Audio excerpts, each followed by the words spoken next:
So here's a sequence that I like a whole lot. And there's a couple things to mention about this. I'm introducing right now kind of a different category of compressors. And different compressions are, a lot of them are designed to like make the person tap from the pain. And the damage they actually do is going to be from the compression building up and then damaging things from the compression itself.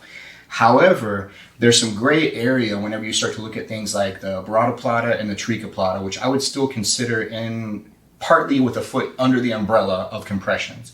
And I'll try to explain that a little bit more as I go. But I think those are really important considerations to make because whenever Baratoplata started becoming really popular, a guy named Rafael Freitas, I believe, is the man who really popularized the Baratoplata. So I want to make sure to give credit where credit's due whenever there's something that somebody else has made really popular. When we talk about the Tricoplata, that's from tree copstock.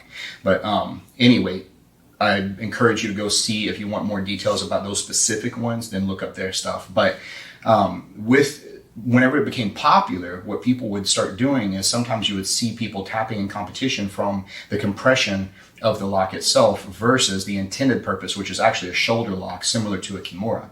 So depending on the ref that you might get, if you were doing a legitimate shoulder lock and you weren't allowed to do slicers or compression locks, then the ref might see it as the person tapping from the compression and disqualify you over you actually winning the match.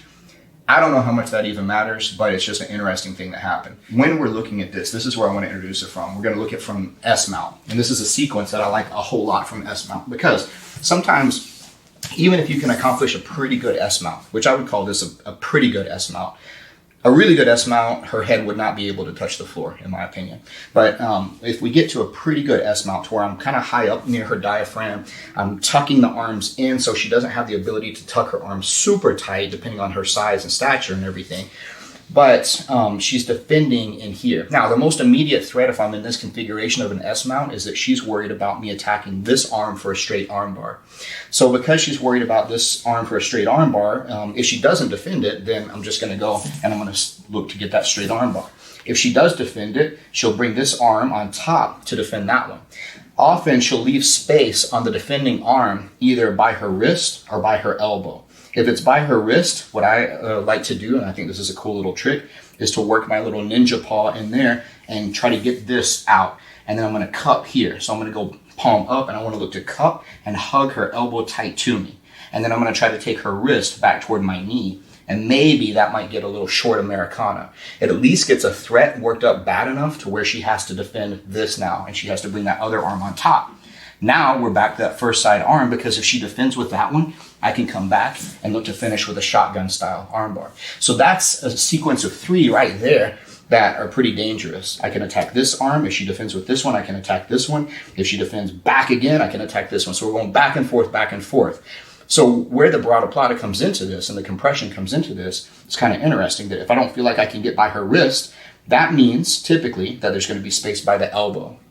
It's always important to look at if I need space and there's kind of a triangular fashion of a limb, then there's going to be space in one section of it more than another. If she's concentrating heavy on the wrist, typically the elbow or the shoulder is going to have space behind it.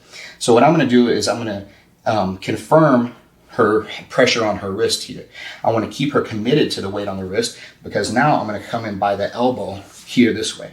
So I shoot my hand inside by the elbow. My thumb should be in this up direction. And I'm actually going to pull that space to make it a little tighter here.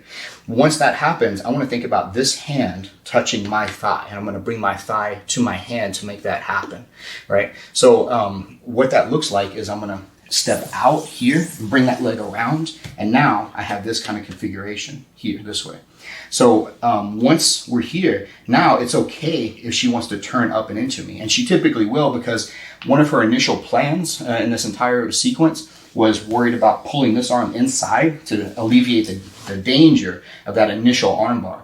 Now look, as she starts to come up, what's going to typically happen, she gets to here, she's coming up to her knees, I'm going to turn this way. So my leg is going here by her shoulder. I've got her wrist here by in the bend of not in the bend of my knee anymore, but in my crotch, and then this foot is going to step on her hip to make sure that she has trouble posturing or pressuring, which would help her escape this position. I want to continue to rotate this direction so I can hook either under her shoulder or under her leg, depending on how close she is to me. And I continue to push off of this leg here, creating that pressure. Now, sometimes that tap that she just did right there is because she feels a lot of pressure building up on her forearm, possibly her bicep, or it's actually going to the shoulder. Most times, in my opinion, it's a combination of all three. Even if she's tapping to the shoulder because she's worried about that damage, the pain in the forearm and the bicep are kind of enhancements to it, and they're kind of more motivation to tap sooner. So one more time on this sequence. As I get into this S-mount configuration, how does that even happen? That's a whole nother video. This is more for finishing mechanics, but this is a great arm lock attack sequence here. So when we get here, if this arm remains on top, we go straight in to finish for the top side arm lock this way traditionally, right? If she defends that one, sometimes I can find the space by her wrist, and then I can come in here, hug the elbow, and then start to take her hand toward my knee, creating a little short Americana. If she wants to defend that, she brings her other arm around. I can swim back sometimes and then look to finish with more of a shotgun style arm bar on that side. If from here, she's doing a tighter job keeping that wrist down, then I can usually find some space under this elbow here by either pushing up to enhance it, sticking my arm inside. When I bring this hand through, this palm is in the up direction, and I'm gonna put this thigh on this palm. So as I go to do that here and I bring this around over her head, she starts to come up. As she comes up here this way, and then look, I've got this leg over here by her head on top of her shoulder. This foot's gonna find her hip pretty soon into it. And then this arm here is either, if she's, depending on how flexible she is, will find under her armpit or inside her thigh. And I'll continue to spin and rotate that way, causing a lot of pain. And either she's tapping from the compression or from the shoulder lock. So that's the Baratoplata from S-mount.